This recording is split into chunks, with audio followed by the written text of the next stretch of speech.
Hey, it's me, Joey Only, your favorite weatherman, and we got a lot to get through today, so let's go! This is bad news. My God. Falling out right now. Anything could happen. Wow! I'll watch the video later. Feel the heat. I need more knives, I need water. Ain't dry mopping this.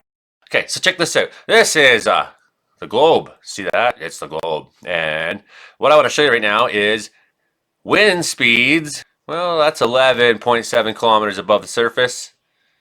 What do we got here? 10. So more or less 10. It still shows up there. Here we are about 7 kilometers above the surface.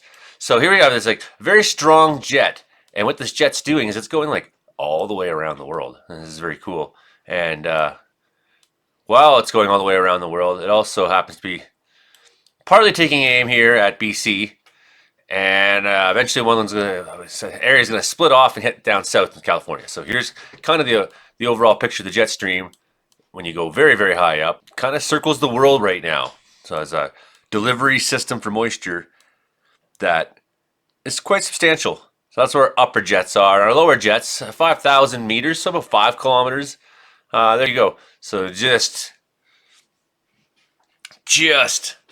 up above the highest mountains in BC, you still have these winds whipping. So this jet stream is established quite high up in the atmosphere, and it's also shows up quite low, and that's what's helping bring all this precipitation. And we'll talk about all this more in a minute. Here's our GFS map that the University of Carolina puts out, and we can see how coming in tomorrow we get that full on pounding from the atmospheric river straight up until sometime around Thursday.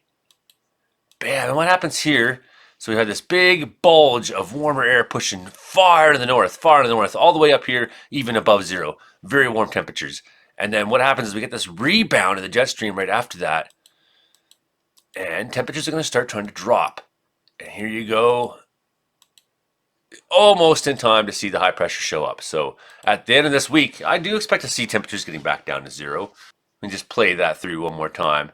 Bam, bam, bam. See how that hits. Now, something that we need to explain about these atmospheric rivers is sort of the nature of them. Like, not every atmospheric river is going to have the disastrous consequences we saw in Abbotsford in 2020. So if you think about the atmospheric rivers like this sort of ribbon across the ocean, right? And maybe right here is the end point. And, say this is Earth land over here somewhere. So the end point, this ribbon, it can kind of do this over the course of a week. And if it does that, then the hose kind of hits the entire coast up and down, right? And it's like, it kind of starts up here, maybe Alaska Panhandle, works its way down, comes all the way down into the California, right? This is kind of doing that a little bit. Yep. Whereas also in 2020, what we had was the snake kind of went to Abbotsford and stopped. And then all the moisture came down the snake, landed in Abbotsford, right? So there's different behaviors of the atmospheric river that can be more damaging than others. I was advised yesterday that there's expectations that there's going to be flood warnings issued in the next day or two, but that remains to be seen. High stream flow advisory for South Coast, House Sound, Sunshine Coast, Sea to Sky, North Shore, Fraser Valley, Vancouver Island, all that kind of place, Fraser Canyon.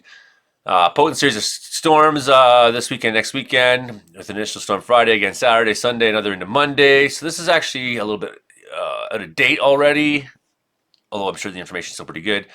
Potential for additional rainfall in the middle of the week. Heaviest rainfall is forecasted for West Vancouver Island and the Coast Mountains. In these areas, total rainfall from Saturday to Wednesday is forecasted 200 to 300 millimeters. Potential could receive 400. So this is more or less not much different than I was reading to you on Thursday morning when I did my last forecast. Temperatures expected to warm.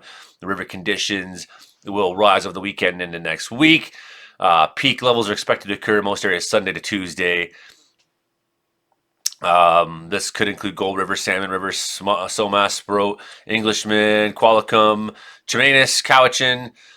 Could also include Stawamus, Squamish, Mamquan, Cheekamus River, tributaries, North Shore Mountains, Fraser Valley, North Sunshine Coast. There remains uncertainty over the amount of rainfall that will occur in the location of the heaviest rainfall. Elevated flood hazards may be possible in nearby areas, particularly if the storm tracks or pattern change from what is currently forecasted. And we do have some warnings and weather statements that reflect this weather that's coming. There's also some going on In Eastern Canada, we're not going to talk about that too much today because that's not really that's Frankie McDonald's, but he's getting 15 centimeters out there in Tignish, Sydney, and places like that in Nova Scotia today. St. John's, 10 to 20 centimeters winter storm warning there. 20 to 25, Avalon Peninsula. If you go far enough north, you can get freezing rain in northern Saskatchewan, northern Alberta. Very unusual. January 28th. I get the hiccups so often when I'm doing this because I drink coffee and then I talk, and then the inhalation, exhalation of air makes me hiccupy. So here we go on the special weather statements. Here's the storms bringing warm temperatures, elevated freezing levels, Monday till next week. And you know where this is all for. Heavy rainfall combined with mountain snow could lead to enhanced responses in river systems with the potential for flooding, water pooling on roads, landslides, or risk for sure in vulnerable areas due to heavy rain falling on already saturated surfaces. Potential for falling tree branches and power outages due to strong winds and saturated soil. Travel delays are possible. There is high confidence in the warmth of the air mass and the extended rainfall event itself. So there's no one doubting that really warm air is moving through and a lot of rain.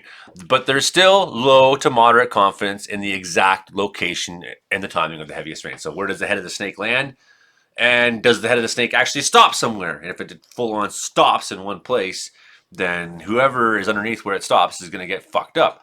So these are the things about an atmospheric river that you have to understand. We're not just trying to scare you with terms like these. These are meteorological terms that are born in a scientific definition, scientific scrutiny, where you have to publish and have your scientific work reviewed by peers before it can be acceptable, right? So this isn't just something that the media developed to scare you. This is what meteorologists, people who study weather, you study plumbing. That's what you do. You're a plumber. Other people study weather. We spend our whole life studying it. We're not like you. This is what we do. A series of storms is bringing periods of heavy rain to coastal BC. The very warm air mass will result in 5 to 10 degrees above seasonal. We're already seeing higher than that in a lot of cases. It's 4, maybe 5 degrees already here in Wells this morning. And we did have freezing rain up at the Icefields Parkway, which is this way about 150K from here up into on the Alberta side of the mountains. So you're like that's like 9,000 feet almost where the top of that comes over, right? So I mean it's freezing rain up there. I did say earlier this week that freezing levels could hit 10,000 feet, and that would be an indication that it was pretty close. Pretty close. What they're saying though is 2,000 to 2,500 meter mark, so not quite 10,000 feet. They're saying. But I'm gonna push it. I'm gonna say 10,000 feet. Somewhere at 10,000 feet, we'll get above zero for sure this week in BC. The combination of elevated freezing levels and heavy rain will result in snow melt. And in addition to the already heavy snowfall, could occur tonight, Monday. There'll be periods of lighter rain between the storms. Today isn't so bad right now for most of the province. I was looking at radar. Things are pretty quiet except for the Kootenays right now. A little bit of rain there, not much. The cumulative effect of the storms is likely to be impactful. So all the storms together will be impactful. Now, what this is doing is it is destabilizing already saturated snow masses and land masses. So we do have like these risks now for higher, especially the freezing levels rising over 2,500 meters, heavy rainfall. So if you're in the Garibaldi, Squamish, Pemberton, you got really high risk, at least for today. And I'm sure that will be extended. Sunday, if you go into the higher mountains, and Monday, that very high risk remains there too. So mostly on Vancouver Island, other places we're looking at considerable heavy rain, extreme winds forecasted there. Anticipate less loose, wet avalanche activity at all elevations. Here we are. High, heavy wet precipitation, check. Rising freezing levels, check. Buried weak layer, check. Stoke wood stove to 375 and avoid avalanche terrain today. I like that. That's a good one. So thank you, Ahana, who made that report. Prepared that. So we got 2 days there of extremely high danger. Into the Kootenays, high variability with the amount of precipitation, whether it falls as rain or snow. And we're still not exactly sure. Rain or snow will rapidly raise the danger. So very high chances down there all through southern BC. So that's just some examples. If we go far enough north up here, up north of Prince George into Outer King sort of area of Williston, expecting snow to become increasingly reactive as temperatures climb above freezing. And that should be pretty dangerous there most of the week, they're thinking. Most of the week. at least to start the week. Heavy precipitation. This is up in an area where almost nobody lives. Recent heavy precipitation wind continued. Warm temperatures have destabilized the snowpack. Very large avalanches have been observed in the region recently. Okay, Sunday. High. It's going to be high. Warm and wet until further notice. Terrible titles. Ah! The southwesterly flow continues to bring a series of storms and keep warm air mass for the next few days, says Avalanche Canada. Freezing levels expected to be pretty high tonight and Monday. Moderate significant melting of mountain snow is expected. Strong to extreme southerly winds will develop over the northwest ranges and extending towards the Yukon. Strong winds in the north coast. That's one thing we didn't mention, actually. Go back here for a second. I kind of glossed over with what's going on in northern BC. I just kind of totally avoided this for some reason. Haida-Gwaii, this is you're no stranger to this. 110 kilometer max winds most likely continues and eases Monday. So that's some high winds for you. And if you go inland, up to 75 millimeters of rain inland. So heavy rainfall up there. Total rainfall events for Kitimat, BC. The series of storms brings heavy rain, warm air mass. We know. So that's the other two warnings right now. Heavy rainfall warning. So especially this might be what helps the avalanche conditions up here go through the roof, right? Plume of moisture will potentially set up between Tofino and the Sunshine Coast today, giving heaviest rains in this series of storms. Moderate precipitation is expected over the northwest ranges. In the BC interior on Sunday, snow is expected near mountaintop for the interior ranges. I don't know if that's possible, seeing that it's already 5 degrees today. Highest freezing levels will melt the low to mid elevation snow in the mountains. We have had so very, very little snowfall in this last week here. There's been some, but it's been kind of at night in a way that we're just not really used to here in Wells. On this Sunday afternoon, late afternoon, the plume of moisture remains quasi-stationary over Tofino and Sunshine Coast, so heavy precipitation there. Also, some mountaintops in the interior can be expected to rain can be expected in the Purcells, Lizard, Flathead, Kootenay, Boundary. Freezing levels will hover around 2,500 meters in the area. Flathead! And Monday's really our big day. Here it comes. And that's more or less what she's going to look like. That's a nasty beast on the coast. Freezing levels will lower to 1,500 meters, so winds will ease somewhat. So, and then also in BC interior, Lizard, Flathead, Kootenay ranges, freezing levels, that still remains much the same. Freezing levels rise to 2,400 meters over Kakwa, increasing to the south in the Alberta Rockies, and they will climb to 3,600 meters over Waterton Lakes National Park on Monday. Wait a second.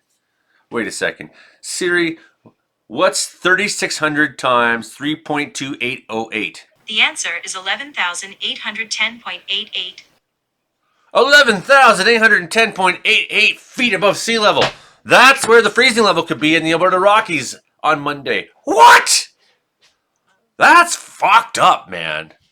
That's like almost 12,000 feet. So when I said 10,000 feet in BC, someone's going to be, there'll be a thaw just across the border to Alberta. You know, if it's going to be that warm in Alberta, somewhere in the BC mountains, it's going to climb up. Okay, let's go to Tuesday.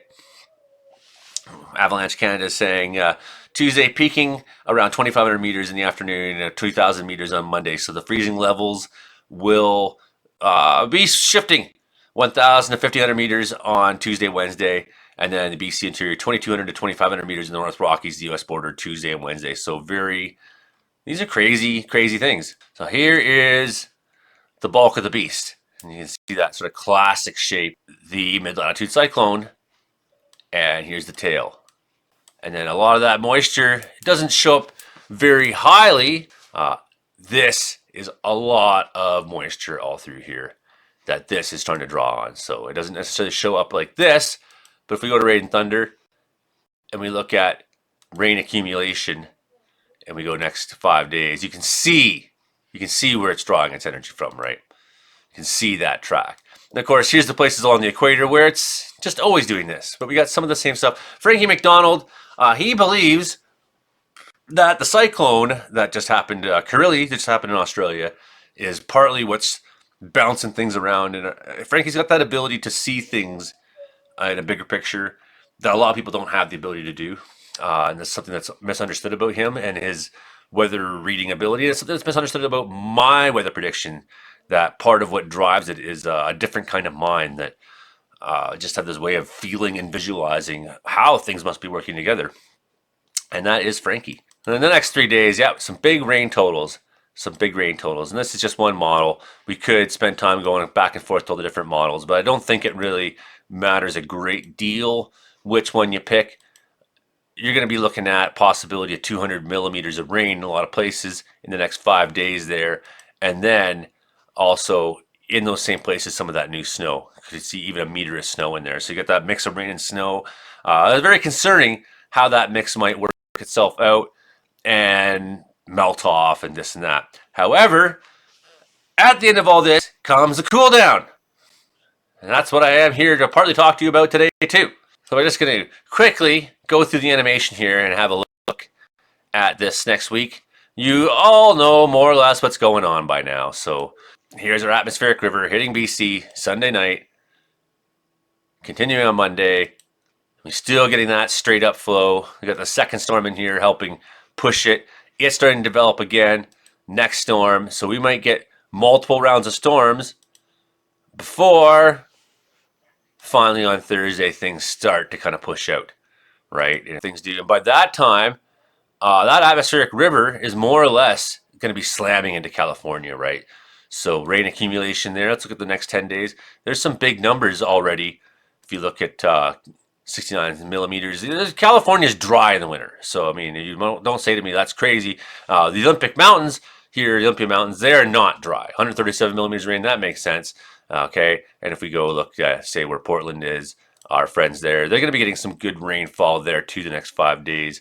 Maybe 50 millimeters at parts of the Oregon coast. So you see those numbers, 30, 40, 50, and where the locations are.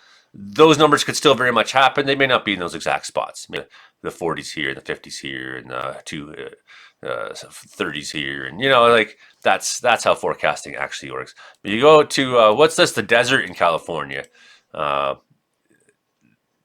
Not quite the desert. That is still actually the mountain ranges there. The desert's down here, so not much actually breaking in the desert. So sorry, but Los Angeles looking to get heavy rain the next 10 days. Look at this, 86 mils in Los Angeles. Nutty. 102, head north, 90 in the mountains up there. Head to Portland, 37. Big time totals, head to BC, crazy. So here's the good news. By the time on Thursday afternoon that we start seeing a little change in the pattern, a little bit of a change, well, guess what's also going to be coming with it? Is we're going to start seeing some of this air mass try to work its way south.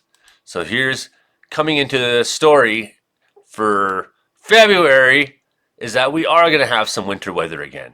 We are. Although these temperatures are sort of slow to rebound. Look at this. By the time we get into the weekend,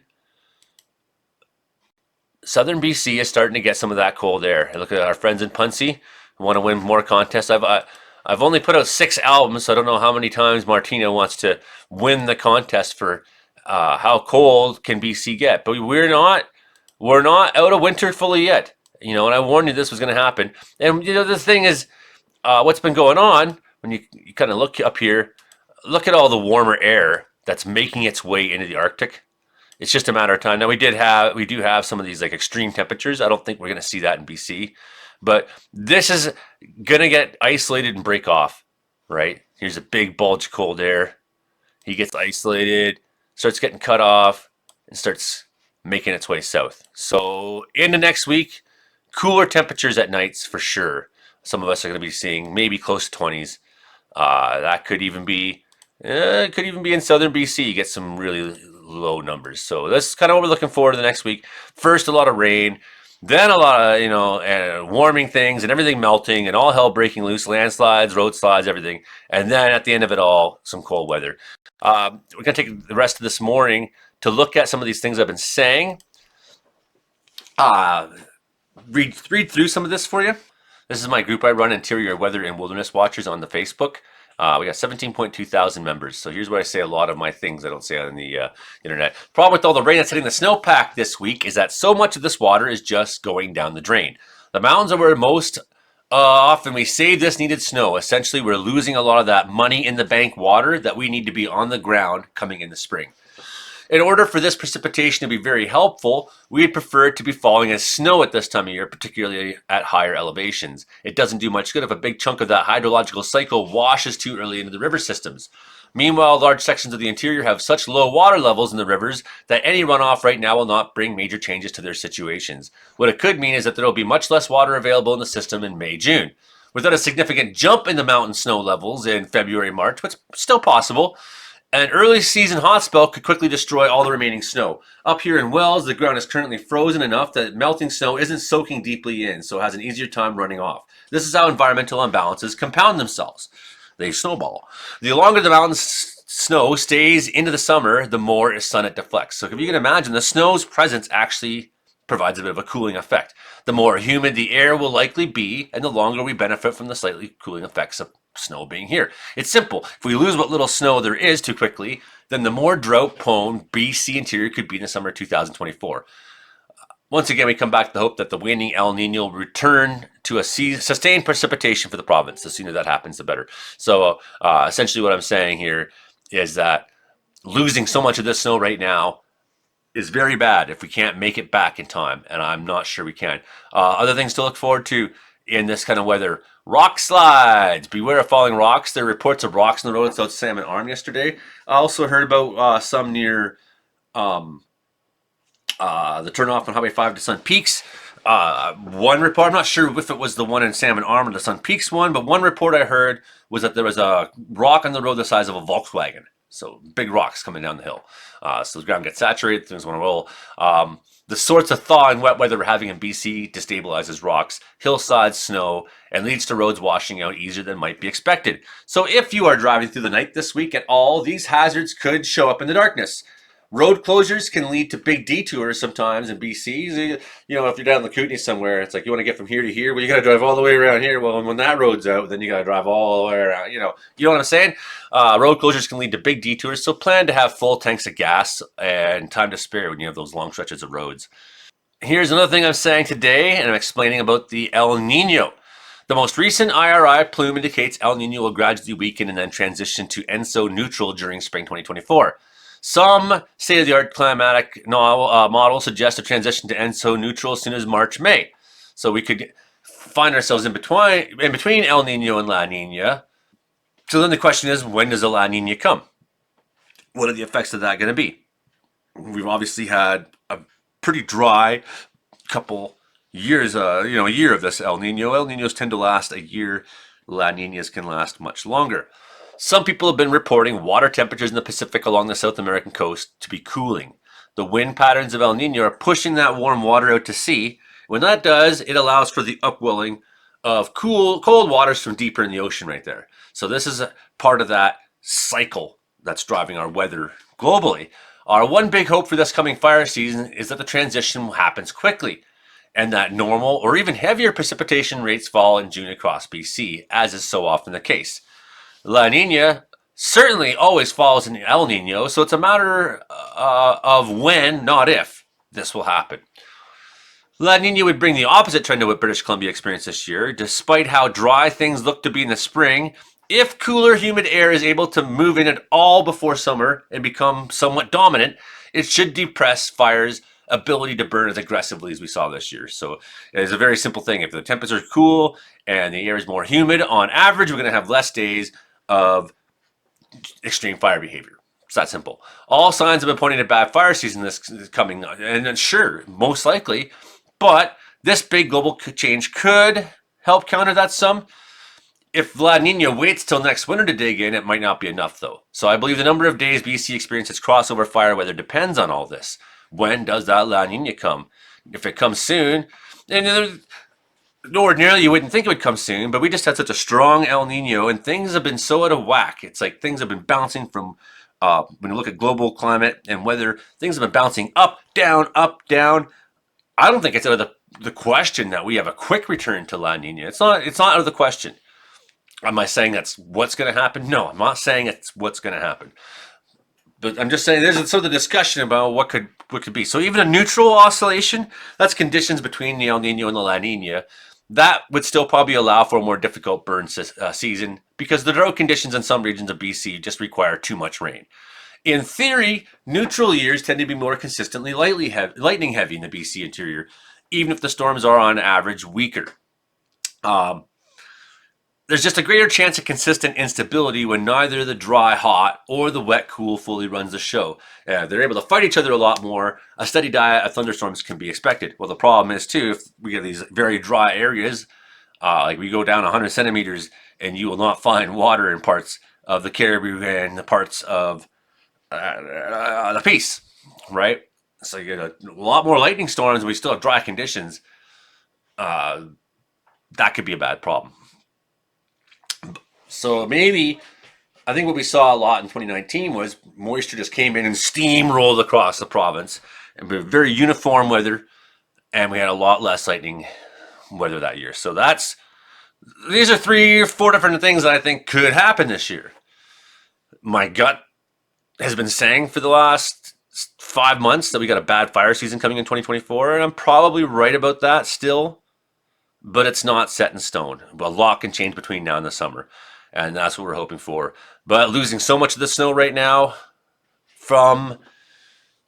if we don't get a lot more back in February, and February and March can be snow-heavy months in the mountains of BC. If we don't get a lot of that back right now, then I'm very concerned for what will be the long-term consequences in British Columbia this year. Okay, thanks to my supporters and patrons.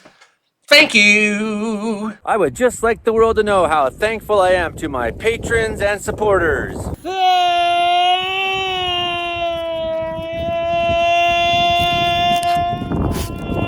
Thank you, everybody! And that's my show for today. Long-winded, I'm very, very sorry. We'll talk to you again next time. Bye for now, everybody.